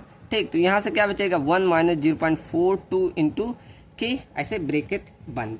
ठीक, अब देखो यहाँ पर जो 1 माइनस 0.42 के होता है, इसे हम लेके चलते हैं जे बोल दिया जाता है 0.1 सॉरी या 1 माइनस 0.42 इंटू रूप में के, इसे हम बोल देते हैं क्या जे, जिसे बोला जाता है lever arm coefficient, lever arm coefficient. ठीक, इसे हम जे बोलते हैं। तो यहाँ से हमें मोमेंट ऑफ रेजिस्टेंस का फॉर्मूला क्या मिल गया 0.36 F C K B into K into D square into जे, कुछ ये बन जाएगा ना। ठीक, तो अब देखो ये जो 0.36 एफ सी के और यहाँ पर के है और जे है, इसको क्या करते हैं एक साथ ले लो, ऐसे M R equal to 0.36 F C K into जे, और ये बी डी स्क्वायर एक किनारे कर दो, बी डी स्क्वायर, और जो ये इतना टर्म हमने एक साथ लिखा है इसे बोल दिया जाता है क्यू। ठीक, क्या बोल दिया जाता है क्यू। तो एम आर इक्वल टू क्या ऐसे लिख सकते हैं क्यू बी डी स्क्वायर। अब यहाँ क्यू क्या है, ये क्यू इक्वल टू होता है moment resistance factor, moment resistance factor, moment resistance factor F A C T O R. ठीक, क्या होता है मोमेंट रेजिस्टेंस फैक्टर। ठीक, समझ में आया ना। तो यहाँ से हमें मिलता है फॉर्मूला मोमेंट ऑफ रेजिस्टेंस, जिसे बोला जाता है लिमिटिंग मोमेंट ऑफ रेजिस्टेंस भी, जिसे आप ऐसे लिख सकते हैं एम आर बैलेंस भी करके ऐसे लिखा होता है M R balance equal to Q B D square. ठीक, ये आप फॉर्मूला ध्यान रखिएगा। यहाँ पर क्यू की वैल्यू अगर ज्ञात करनी होगी तो आप एक चार्ट ध्यान रखिएगा, यहाँ एफ ई और यहाँ पर क्यू की वैल्यू कैसे, यहाँ एफ ई अगर 250 दिया हो, एफ ई आपका 415 दिया हो, एफ ई आपका ऐसे 500 दिया हो, तो इसके लिए होता है 0.148 एफ सी के, इसके लिए होता है 0.138 एफ सी के, इसके लिए होता है 0.134 एफ सी के। ठीक, एफ सी के, तो ये आपको ध्यान रखना है ये ग्राफ को। ठीक, यहाँ पर जब भी क्यू की वैल्यू यूज करनी होगी ऐसे ग्रेड ऑफ स्टील के स्थान पे यूज। अब ये प्रूफ से आता है, मैं करा नहीं रहा हूँ, अभी टाइम ज़्यादा कंज्यूम होगा। ठीक, तो यहाँ से हम क्यू की वैल्यू निकालेंगे। अब अगर आपको डेप्थ की वैल्यू ना दी हो डी की वैल्यू, तो आप निकाल लेंगे कैसे, D equal to under root. अब देखो डी को यहीं रोकोगे, इसको भेजोगे तो ये इसके बटे में जाएगा, और रूट को हटाओगे तो ब्रैकेट सॉरी स्क्वायर रूट में आ जाएगा। ठीक, तो यहाँ एम आर बैलेंस अपॉन ऐसे क्यू इंटू बी लिख सकते हो, तो ऐसे आप डेप्थ की वैल्यू भी निकाल लेंगे। ठीक, इसी फॉर्मूले से। ठीक, यहाँ तक सबको समझ में आया। चलो, अब ये हमने उठाया कंप्रेसिव साइड को, तो ये फॉर्मूला मिला। अब ऐसे सेम हम टेंशन साइड को उठाते हैं। चलो तो उठाओ टेंशन, बी ऐसे पार्ट उठाओगे टेंशन साइड। अब टेंशन साइड में मोमेंट ऑफ रेजिस्टेंस के लिए क्या पढ़ा था, टेंशन साइड में मोमेंट ऑफ रेजिस्टेंस के लिए पढ़ा टेंशन फोर्स इंटू लेबर आर्म। टेंशन फोर्स क्या 0.87 F Y into A S T, bracket में क्या 0.42 इंटू एक्स यू। ये हमने फॉर्मूला पढ़ा। सिंपल है कि यहाँ पर एक्स यू के स्थान पे बस एक्स यू लिमिट कर दो, तो यहाँ पर moment of resistance equal to direct में के इंटू डी लिख दो, किसी को दिक्कत, हमारा वही होता है ना एक्स यू लिमिट बराबर के इंटू डी, वही रख दे रहा हूँ। ठीक, 0.87 F Y into A S T, bracket में D minus 0.42 into K into D, किसी को दिक्कत। हम जैसे हमें मालूम है ना एक्स यू लिमिट बराबर के इंटू डी, और यही बराबर है इसके बराबर हमने एक्स यू के बराबर रखा, तो यहाँ डायरेक्ट में के इंटू डी रख दिया। ठीक, चलो तो मोमेंट ऑफ रेजिस्टेंस बराबर क्या हो गया 0.87 F Y into A S T. अब यहाँ से देखो डी यहाँ भी कॉमन हो रहा है ना, यहाँ एक डी है यहाँ, तो ऐसे डी बाहर निकाल लो, तो यहाँ पर मिल जाएगा 1 माइनस 0.42 इंटू के। ठीक, अब यहाँ सिंपल फिर वही के को हम क्या बोल देंगे, जे बोल दोगे। ठीक, तो यहाँ पर मोमेंट ऑफ रेजिस्टेंस का फॉर्मूला हो जाएगा 0.87 F Y into A S T into D into J. ठीक, अब यहाँ से हम निकालते हैं एरिया। टेंसर साइड में हमारा क्या एरिया ऑफ स्टील प्रोवाइड होता है, तो हम यहाँ से एरिया ऑफ स्टील निकालेंगे। कैसे, इसको यहीं होल्ड करो और यहाँ से एम आर और ये जो बाकी वैल्यू हो इधर भेज दो। तो 0.87 F Y into D into J बराबर एरिया ऑफ स्टील। क्या मिल गया आपको एरिया ऑफ स्टील निकालने का फॉर्मूला? तो ये कुछ एरिया ऑफ स्टील ऐसे निकालेंगे। और जब भी डिजाइनिंग करते हैं आपका मेन एम यही होता है एरिया ऑफ स्टील निकालने। उसके बाद नंबर ऑफ बार्स, स्पेसिंग, ये सब आप इजीली कैलकुलेट कर लेंगे एज्यूम करके। ठीक, चलो तो ये आपका डिजाइनिंग का स्टेप रहा किसमें, सिंगली रेनफोर्समेंट बीम का। ठीक, हमने क्या सीख लिया, सिंगली रेनफोर्समेंट बीम का कैसे हमें एनालिसिस करना है और डिजाइनिंग करना है। अब बढ़ते हैं डबली reinforcement beam. Doubly reinforcement beam, ये मेरा पेन खत्म। यहाँ पर डबली रेनफोर्समेंट बीम। अब डबली रेनफोर्समेंट बीम पढ़ाने से पहले मैं कुछ चीज़ें पढ़ाऊँगा, ठीक, तब आपको ये समझ में आएगा। चलो इसको अलग से यहीं पढ़ा दे रहा हूँ। ये क्या टर्म मैं बताने जा रहा हूँ, इफेक्टिव स्पैन। इफेक्टिव स्पैन ये जब आप क्वेश्चन करेंगे तो वहाँ यूज होगा। ठीक, इफेक्टिव स्पैन, इसे एल इफेक्टिव से बोला जाता है। ठीक, अब ये क्या होता है, ये जब आपका बीम बेंड करना है था, बेंड जब करता है, जब लोड लगता है और बेंड करता है तो उसमें इफेक्टिवली पार्टिसिपेट करता है उस बेंडिंग को रजिस्ट करने के लिए, वही आपका कहलाता है इफेक्टिव स्पैन, जिसे एल इफेक्टिव से डिनोट करते हैं। ठीक, आपका मेनली क्वेश्चन जो पूछा जाएगा इसी दो प्रकार की बीम का, एक सिंपली सपोर्टेड बीम का, एक सिंपली सपोर्टेड बीम का, और एक पूछा जाता है कैंटिलीवर। इन्हीं दो प्रकार की बीम से डिजाइनिंग पूछा गया है बीम का, कैंटिलीवर बीम का। तो इन्हीं दोनों का सीख लेते हैं कैसे निकालते हो। देखो ये आपका कुछ आपका ये बीम होता है, सिंपली सपोर्टेड बीम ऐसे होता है ना, ऐसे आपका कैंटिलीवर ये आपका कुछ ऐसे होता है। ठीक, चलो तो इसमें जो ये वाला डेप्थ ये विड्थ होती है, इसे बोल दो B1, इसे बोल दो B2, और इस डेप्थ को बोल दो D1। और ये आपका क्लियर स्पैन है, इसे बोल दे रहे हैं यहाँ से लेकर यहाँ तक ना, आपने पढ़ा होगा, यहाँ से लेकर यहाँ तक बोलते हैं क्लियर स्पैन LC। ठीक, ऐसे सेम इसको इसमें यहाँ बोल दो B1 और इसके डेप्थ को बोल दो D और इसकी स्पैन को यहाँ से यहाँ तक बोल दो LC। ठीक, अब फॉर्मूला ध्यान रखना, क्या पहला फॉर्मूला होता है इस LC प्लस D1, क्या LC प्लस D1, ये क्लियर स्पैन प्लस ये डेप्थ, और सेकंड लिया जाता है इसका हाफ B1/2 प्लस में ये LC बीच में, फिर इसका B2, ये B2 है। ठीक, तो B2/2, इन दोनों में से जो वैल्यू मिनिमम आएगी वही आपका क्या हो जाएगा, L इफेक्टिव। समझ में आया ना, एक बार फिर से एकदम इजी है, क्या LC प्लस ये D, उसके बाद दूसरा लेना है B1/2 plus LC plus B2/2, इन दोनों में से जो मिनिमम आएगा वो आपका L इफेक्टिव हो जाएगा। इसका तो एकदम इजी है, क्या L इफेक्टिव बराबर आपको क्या करना है, बस ये आपको क्लियर स्पैन प्लस में डेप्थ का हाफ कर देना है, क्लियर स्पैन प्लस डेप्थ का हाफ। ठीक, तो ये आप क्या निकाल लेंगे, कैंटिलीवर बीम में कैसे इफेक्टिव स्पैन निकालते हैं। ठीक, चलो ये एक छोटा सा टॉपिक था। अब बढ़ते हैं डबली रेनफोर्समेंट बीम। अब इसका पहले मैं एक डायग्राम, चलो पहले कुछ सीखो कि ये क्यों हम डबली रेनफोर्समेंट क्यों प्रोवाइड करने की जरूरत पड़ी। देखो जब आपकी बेंडिंग मोमेंट डिजाइन की वैल्यू होती है मोमेंट ऑफ रेजिस्टेंस से कम, मतलब ये केस बनता है जब बेंडिंग मोमेंट डिजाइन की वैल्यू आपकी कम या बराबर बनती है मोमेंट ऑफ रेजिस्टेंस बैलेंस के, तब तो आप वहाँ डिजाइन करते हैं सिंगली रेनफोर्समेंट बीम का। कौन सा, सिंगली रेनफोर्समेंट बीम का। लेकिन वही जो आपकी बेंडिंग मोमेंट डिजाइन है वो एक्सीड कर जाती है इस बैलेंस में, इससे मतलब ज़्यादा हो जाएगी, डिजाइन की वैल्यू से ज़्यादा हो जाएगी, मोमेंट ऑफ रेजिस्टेंस जो आपका आ रहा है उससे ज़्यादा हो जाएगी। तो उस केस में आपको डिजाइन करना पड़ता है डबली रेनफोर्समेंट बीम का। ठीक, समझ में आया ना, क्या कि वहाँ पर बेंडिंग मोमेंट हमारा कुछ ज़्यादा आ रहा है, मतलब यहाँ पर आप दो चीज़ें लेके चलेंगे।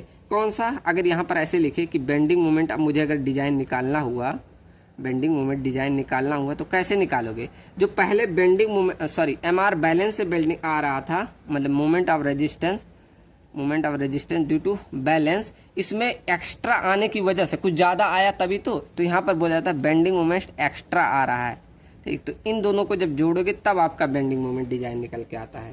ठीक, जैसे मान लो कि आपका यहाँ पर बेंडिंग मोमेंट डिजाइन की वैल्यू आपका 250 पहुँच गया और मोमेंट ऑफ रेजिस्टेंस की वैल्यू यहाँ पर 2 ही सो रही, तभी तो डबली रेनफोर्समेंट की जरूरत पड़ी। मतलब यहाँ 50 जो ज़्यादा है वो आपका एक्स्ट्रा बेंडिंग मोमेंट है, इसके लिए हमें एक्स्ट्रा सरिया आपको प्रोवाइड करना पड़ता है। ठीक, ये आपका रीजन हो गया किस लिए आप डबली रेनफोर्समेंट बीम प्रोवाइड करते हैं। ठीक, चलो अब मैं एक क्रॉस सेक्शन बनाऊँ, उसके बाद कुछ इसमें भी अलग सीखना रहता है, थोड़ा सा अंतर है। ठीक, तो वो अभी मैं वो फिगर बनाऊँ, डबली रेनफोर्समेंट बीम का क्रॉस सेक्शन एक बार बना दूँ। अब देखो वही क्रॉस सेक्शन मैंने पहले देखो सिंगली रेनफोर्समेंट बीम का बना दिया। अब जो जो अंतर आएगा मैं सिखाते जाऊंगा। देखो पहले हम सिंगली रेनफोर्समेंट जो जो सीखे थे वो रिवीजन कर लो। यहाँ पर देखो इसके सेंटर से लेकर यहाँ तक की डेप्थ को क्या बोलते थे, स्मॉल डी, जिसे इफेक्टिव डेप्थ बोलते हैं। एक चीज मैंने छोड़ दिया था, यहाँ से लेकर यहाँ तक के डेप्थ को डी नॉट बोलते हैं, जिसे बोला जाता है इफेक्टिव कवर। ठीक, ये ध्यान रखना।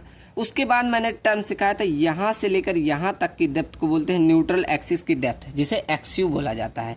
उसके बाद मैंने बोला था कंप्रेसिव साइड में जो मैक्सिमम स्ट्रेन आता है वो 0.0035 आता है। उसके बाद एक स्ट्रेन आता है जिसे बोला जाता है 0.002, इतना आता है। उसके बाद बोला स्टील में जो स्ट्रेन की वैल्यू आती है वो 0.002 प्लस में 0.87 FY अपॉन में ES, इतना स्टील साइड में आता है। और ऐसे हमने यहाँ पर स्ट्रेस बोला था, स्टील में कितना आता है 0.87 FY, इतना स्ट्रेस आता है। ऐसे इधर कंप्रेसिव साइड में स्ट्रेस की वैल्यू कितना 0.45 FCK आता है। ये सब हमने पहले सीख लिया। उसके बाद इसकी डेप्थ सॉरी यहाँ से इसकी डेप्थ, और उसके बाद इसकी डेप्थ कितनी थी, इसका 4/7 XU था, इसका 3/7 XU था। ठीक, ये टर्म हो गया। अब इसमें अंतर क्या आता है कि इसमें आपको कंप्रेसिव साइड में भी रेनफोर्समेंट प्रोवाइड किया जाता है ऐसे। ठीक, तो इसका जो यहाँ से यहाँ तक का डेप्थ होता है इसे बोला जाता है DC, मतलब जो आपका इफेक्टिव डेप्थ प्रोवाइड किया गया ऑन कंप्रेसिव साइड, जिसे D से सी डिनोट किया जाता है। ठीक, तो इसके रिस्पेक्टिवली यहाँ पर भी स्ट्रेन आता है जिसे बोला जाता है एप्सिलॉन SC। ठीक, मतलब strain in concrete in compressive side. ठीक, ये ऐसे एप्सिलॉन SC से डिनोट किया जाता है। अभी इसे कैसे ज्ञात करेंगे बता दूंगा। ठीक, चलो तो यहाँ पर भी कंप्रेसिव फोर्स जो है थोड़ा सा आपको निकालना पड़ेगा। ठीक, टेंशन फोर्स तो वही रहेगा, यहाँ पर अगर टेंशन निकालना हुआ तो वही 0.87 FY इंटू AST, ये तो यही रहेगा। और एक हमने सेंटर पे जो निकाला था 0.36 FCK B इंटू XU, ये तो वही रहेगा। ये देखो ये C तो वही रहेगा, लेकिन एक C डैश पर रिड्यूस होता है। क्यों, क्योंकि हमने जो यहाँ स्टील प्रोवाइड किया इस पे भी कुछ स्ट्रेस आ रहा होगा, और इसका कुछ एरिया है जिसे area of steel in compressive side ASC से डिनोट करते हैं। तो यहाँ पर ऐसे C डैश निकालते हैं। अब इसका कैसे स्ट्रेस हम मानते हैं यहाँ FSC। ठीक, मतलब stress of steel in compressive side into जो एरिया है उसे बोल देते हैं ASC। बस ये ध्यान रखना, अगर मुझे क्या कंप्रेसिव साइड में क्या निकालना हो, सॉरी ये जो स्टील की वजह से कंप्रेसिव स्ट्रेस आ रहा है कितना FSC इंटू ASC, ये होगा। ठीक, चलो अब यहाँ पर जब दो ये आ रहे हैं तो दो ऐसे लीवर आर्म आता है। एक क्या, एक तो ये वाला लीवर आर्म हो गया जो पहले निकाल लिया क्या D-0.42 इंटू XU, एक तो ये लीवर आर्म हो गया। एक लीवर आर्म ये हो जाता है जो ये वाला अब अगला जो सॉरी यहाँ से प्रोवाइड करा रहे हो इसका डेप्थ लेके चलते हैं। मतलब ये कहाँ से निकालोगे, इसका वाला, ये यहाँ से लेकर यहाँ तक, मतलब इसका कैसे निकालोगे, टोटल डेप्थ में से आप ये वाली डेप्थ अब DC माइनस कर दोगे, D माइनस DC। ये ऐसे इसमें दो लीवर आर्म आते हैं। तो ऐसे आपने सुना भी होगा कि डबली रेनफोर्समेंट बीम में दो लीवर आर्म होते हैं। ठीक, समझ में आया ना कैसे क्या टर्म सीखा। चलो अब एक टर्म चीज था यहाँ एप्सिलॉन SC, मतलब इसको कैसे निकालोगे। सेम ऐसे कंपेयर, इस ट्रायंगल को उठाओ और एनालिसिस कर लो। इस ट्रायंगल को यहाँ उठाओ, फिर मैंने टेढ़ा बना दिया। देखो यहाँ पर इसको ऐसे उठाओ, यहाँ पर अब ये वाली वैल्यू आपको मालूम है कितनी, एप्सिलॉन SC, और ये वाली वैल्यू मालूम है 0.0035, और ये वाला डेप्थ आपको मालूम है कितना ASC है। ठीक, सॉरी ASC DC है, DC। ठीक, मतलब आपका effective cover on compressive side. ठीक, DC है। ऐसे सेम ये वाला डेप्थ आपको टोटल मालूम है XU, और ये वाला डेप्थ आपको नहीं मालूम है। तो ये आप कैसे निकालेंगे, टोटल में से इतना अगर आप घटा देंगे तो मालूम चल जाएगा। ठीक, मतलब X इतना अगर आपको निकालना है तो XU माइनस DC कर दीजिएगा, ये आपका आ जाएगा। ठीक। अब बाई सिमिलर ट्रायंगल आप लगाएंगे क्या, टोटल यहाँ पर ऐसे बाई सिमिलर ट्रायंगल लिख दो, by similar triangle, similar triangle इसे निकाल सकते हो। कैसे, आप ये ऊपर वाला और डिवाइडेड बाय टोटल डेप्थ मतलब 0.0035 डिवाइडेड बाय टोटल डेप्थ कितना है एक्स यू, ऐसे ये स्मॉल वाला इतना डेप्थ और डिवाइडेड मतलब strain of steel minus X U minus D C, ये करोगे तो अब आपको स्ट्रेन निकाल लोगे। कैसे, इसको यहीं होल्ड कर दो, इसको इधर भेज दो, तो 0.0035 divided by X U bracket में X U minus D C equal to strain of steel in compressive side. ठीक, ऐसे आप कुछ एप्सिलॉन एस सी की वैल्यू निकाल लेंगे। ठीक, समझ में आया ना ये कैसे निकालना है। चलो अब बढ़ते हैं एनालिसिस पे। इतना बेसिक आपका क्या अंतर था वो मैंने सिखा दिया। अब एनालिसिस पे थोड़ा ध्यान देना। देखो मैंने फिगर निकाल दिया, अभी आपको एक काम लगेगा। ठीक, चलो तो फिगर अभी ये आपका बहुत ज़रूरी है। चलो मैं यहीं बगल में रख दे रहा हूँ,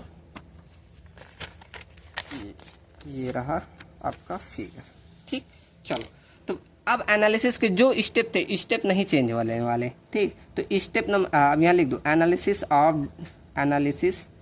of doubly reinforcement beam, doubly reinforcement beam. अब इसका एनालिसिस का स्टेप सेम जैसे आपने उसमें पढ़ा वही स्टेप। स्टेप नंबर फर्स्ट आपने क्या पढ़ा था, critical neutral axis depth find करना। ठीक, मतलब एक्स यू लिमिट निकालते थे वहाँ से। अब एक्स यू लिमिट कैसे निकालते थे, simple, X U limit equal to हम क्या निकालते थे, के इंटू डी। ऐसे फॉर्मूला हमारा मालूम था जिसमें के बराबर क्या था 700/1100 प्लस में 0.87 FY। ठीक, जिसमें हमारा के की वैल्यू कैसे निकाल लेते थे, अब इतनी बार मैं लिख दे रहा हूँ यहाँ पर ग्रेड, यहाँ पर के की वैल्यू, ग्रेड मान लो FE आपका 250, FE आपका 415 और ऐसे FE 500। तो इसकी वैल्यू 0.53, इसकी वैल्यू 0.48, 0.46, कोई चेंज नहीं। तो पहला स्टेप तो कोई चेंज नहीं है। ठीक, पहले स्टेप में किसी को दिक्कत नहीं होगी। अब स्टेप नंबर सेकंड में बस ध्यान देना थोड़ा। स्टेप नंबर सेकंड में क्या निकालते थे, एक्स यू, जिसे बोलते थे actual depth of neutral axis. ठीक, अब इसमें क्या करते थे हम, कंप्रेसिव फोर्स बराबर टेंसर फोर्स करते थे, ये बराबर करते थे ना। अब देखो फिगर में थोड़ा ध्यान देना, देखो ये फिगर। अब यहाँ हम कंप्रेसिव फोर्स ले रहे हैं ना, तो कंप्रेसिव साइड में ध्यान दो।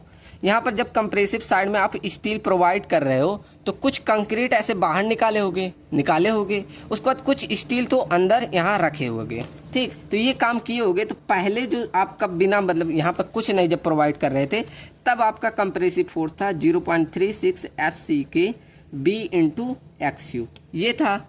उसके बाद इसमें से आप कंक्रीट कुछ निकाल ले रहे हो, तो जो कंक्रीट निकाल रहे हो वो कितना फोर्स घटेगा, उसका स्ट्रेस मतलब 0.45 FCK ये कंक्रीट का स्ट्रेस होता है। और कितना एरिया में से निकाल ले, एरिया ऑफ जो स्टील प्रोवाइड करो, इतना एरिया निकाल ले हो। ये आप कंक्रीट इतने में से तो निकाल ले होगे, तो ये कंक्रीट का stress into area of steel जितना है उतने से माइनस कर दे, तो जितना कंक्रीट निकाले होगे उतना फोर्स निकल जाएगा। फिर हम बाद में ऐड भी कर रहे हैं क्या, इसमें कुछ सरिया अंदर डाल भी रहे हैं। तो सरिया डाल रहे हो तो सरिये का स्ट्रेस इंटू सरिये का एरिया अगर मतलब ऐसे मल्टीप्लाई कर दें तो उतना आपका यहाँ फोर्स कंप्रेसिव में जुड़ जाएगा। ठीक, तो इतना ऐसे चेंज आ जाता है। इक्वल टू टेंशन में तो कोई चेंज नहीं आ रहा, 0.87 FY इंटू AST।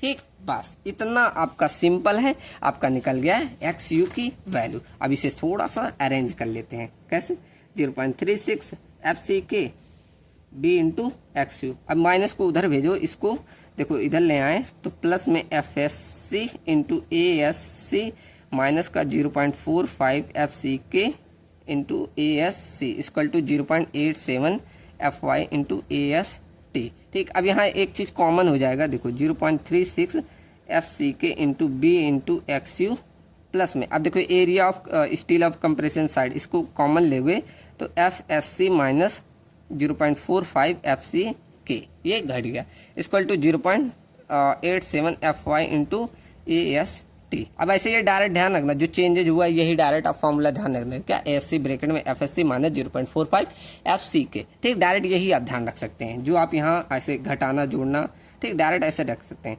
अब यहाँ देखो एक्स यू की वैल्यू आपको निकालनी है, कैसे निकाल सकते हो, तो इसको यहीं रखना, इसको इधर भेजो, पहले ऐसे कर लो 0.36 FCK B into X U, इसको इधर भेजोगे तो ये क्या हो जाएगा 0.87 F Y into A S T minus हो जाएगा ए एस सी ब्रेकेट में F S C minus 0.45 F C के, और उसके बाद हमें क्या एक्स यू निकालना है। अब बस एक्स यू को भेज दो, निकाल लो, तो यही 0.87 F Y into A S T minus का A S C upon bracket F S C minus 0.45 F C K divided by 0.36 F C K B dot x you. यहाँ से आप एक्स यू निकाल लिए। ठीक, कोई दिक्कत? बस सिंपल यही थोड़ा सा इसमें डिफरेंस आया, यही समझ के आप पूरा एनालिसिस आराम से कर सकते हैं। ठीक, चलो अब बढ़ते हैं स्टेप नंबर 3। स्टेप नंबर 3 आपका कोई नहीं चेंज है, x you and x U limit को कंपेयर कर देना, x you and x U limit को कंपेयर करना है। ठीक, कैसे? 3 केसेस बनते थे। केस नंबर फर्स्ट कि अगर पहला case, second case, third case, क्या कि अगर आपका एक्स यू लिमिट की वैल्यू ज़्यादा हो जाती थी एक्स यू से, तब कौन सा बनता था? अंडर रेनफोर्समेंट सेक्शन बनता था।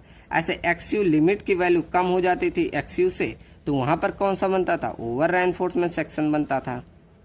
ऐसे आपका दोनों बराबर हो जाता था, तब एक्स यू लिमिट बराबर एक्स यू हो जाता, तब वहाँ पर बैलेंस सेक्शन बन जाता था। उसके बाद लास्ट स्टेप में थोड़ा सा अंतर आएगा, अभी देखो कौन सा।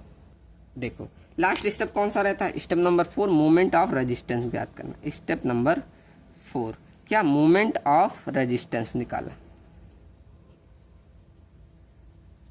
रेजिस्टेंस। ठीक, तो इसे कैसे निकालते हो? देखो अगर आपको टेंशन, पहले आप टेंशन वाला सीख लो, वो एकदम इजी होता है। Moment of resistance in tension side में निकालना हुआ तो पहले आप दो चीजें इसमें नीचे और ऊपर दोनों सरिया प्रोवाइड कर रहे हो, तो दोनों अलग अलग निकालोगे। ऐसे 0.87 F Y into A S T bracket में D minus 0.42 into X U, ये पहला लीवर ऑन रखोगे। उसके बाद अगर दूसरी साइड का निकालना हुआ तो moment of resistance in tension side 0.87 F Y into A S T bracket में डी माइनस डी सी, वो सेकंड वाले लीवर आर्म। ऐसे 2 बार करके निकालोगे। लेकिन वही अगर आपको कंप्रेसिव साइड में निकालना हुआ तो आपको यही एक साथ सबको जोड़ देना। क्या है? एक तो सिर्फ जो कंक्रीट की वजह से आएगा, एक जो आप चेंजेस कर रहे हैं उसकी वजह से। कैसे? ऐसे देखो, moment of resistance due to compressive equal to 0.36 F C K B into X U bracket में D minus 0.42 into X U. ये तो आपका पहले ऐसे ही था ना।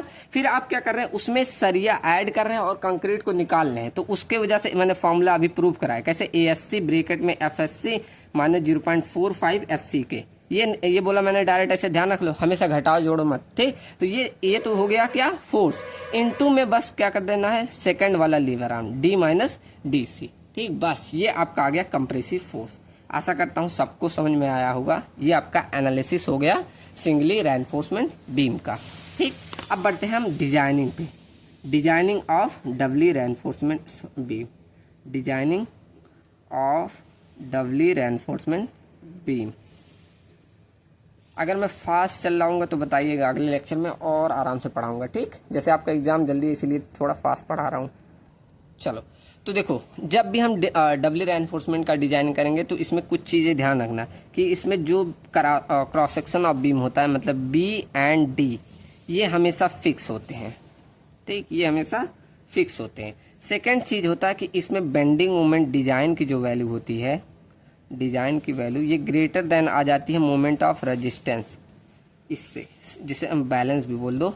तो इससे अगर ज़्यादा आ जाती है तब वहाँ पर हम डबली रेनफोर्समेंट बीम की डिजाइनिंग करते हैं। एंड थर्ड टर्म हमने बोला था कि जब भी हम डिजाइनिंग करेंगे तो वहाँ हम बैलेंस सेक्शन लेके चलते हैं, जिसमें हम एक्स यू बराबर एक्स यू लिमिट बराबर के इंटू डी लेके चलेंगे। ये मैंने कंसिडरेशन दिया था। ठीक, चलो, तो ये चीज़ें आप लेके चलोगे।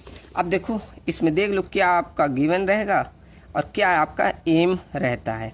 तो जब भी आप डिजाइनिंग करते हैं आपका एम तो वही रहेगा, एरिया ऑफ स्टील फाइंड करना। और इसमें गिवन दे देता है आपको बी एंड डी, मतलब क्रॉस सेक्शन डायमेंशन आपको हमेशा दे देगा। क्रॉस सेक्शन डायमेंशन हमेशा आपको फिक्स दे देगा। उसके बाद ग्रेड ऑफ कंक्रीट दे दे, ग्रेड ऑफ स्टील दे देगा, और आपका लोडिंग दे देगा कितना आ रहा है, बीम का टाइप दे देगा कौन सा। ठीक, तो ये आपका दे देगा गिवन डाटा में। आपको फाइंड करना होगा एरिया ऑफ स्टील। अब एरिया ऑफ स्टील इसमें 2 तरह से आएगा। एक तो आएगा due to moment of resistance की वजह से, और एक आएगा due to bending moment extra. एक क्यों? Moment of balance, sorry resistance मैं हमेशा बोल दे रहा हूँ, moment of resistance due to balance की वजह से, इसके वजह से आएगा। एक जो आपका बेंडिंग मोमेंट एक्स्ट्रा आ रहा है इसकी वजह से आएगा। ठीक, तो हम हमेशा कैसे निकालेंगे, हमें अगर निकालना हुआ स्टील तो कैसे निकालते हैं, हम टेंशन साइड को उठाते हैं। ठीक, तो यहाँ पर बस वही टेंशन साइड को उठाओ, टेंशन साइड को बस उठाओ। टेंशन साइड में क्या होता है, तो moment of resistance on tension side equal to क्या है 0.87 Fy इंटू AST ब्रैकेट में D माइनस 0.42 इंटू XU। ये हम यही लेके चलते हैं। ठीक, बस आप क्या करना है, यहाँ पर XU के स्थान पे XU लिमिट, फिर XU लिमिट को कन्वर्ट करके KD लिख दे, तो डायरेक्ट मैं K इंटू D लिख दे रहा हूँ। तो 0.87 Fy इंटू AST ब्रैकेट में D minus 0.42 into K into D। अब यहाँ से D कॉमन ले लो, बस 0.87 Fy इंटू AST। अब यहाँ D कॉमन ले लोगे तो 1 माइनस 0.42 इंटू में बचेगा K।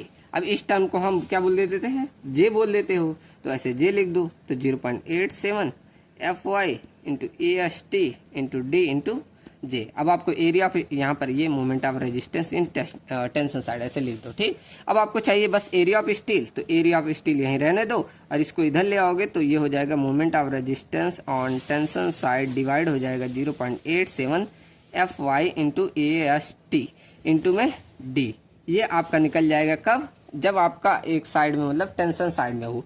लेकिन इसमें due to bending moment extra का जब आपको निकालना होता है तो वो सेकंड वाला यूज करना होता है। एक सेकंड, चलो मेरे पास पेज खत्म हो गया है, इसमें पढ़ा दे रहा हूँ। ठीक, तो ये हमारा हो गया जब आपका एक नीचे वाले के साइड। अब ऊपर आप जो सरिया प्रोवाइड कर रहे हैं उसके लिए मैंने बताया था कि moment of resistance in tension side में आपका जो एक्स्ट्रा आ रहा है उसमें मैंने कैसे निकलवाया था 0.87 Fy इंटू AST। बस यहाँ पर लीवर आर्म के स्थान पे क्या D माइनस DC, ये आपको लीवर आर्म लेके चलना है। ठीक, और यहाँ पर ये आप AST 2 लिख देना, इसको AST 1 लिख देना। ठीक, AST 1 लेके चलना, तो बस आप निकाल लीजिए इससे। इसको बोल देते हैं मोमेंट ऑफ रेजिस्टेंस के स्थान पे बोल देना बेंडिंग मोमेंट एक्स्ट्रा।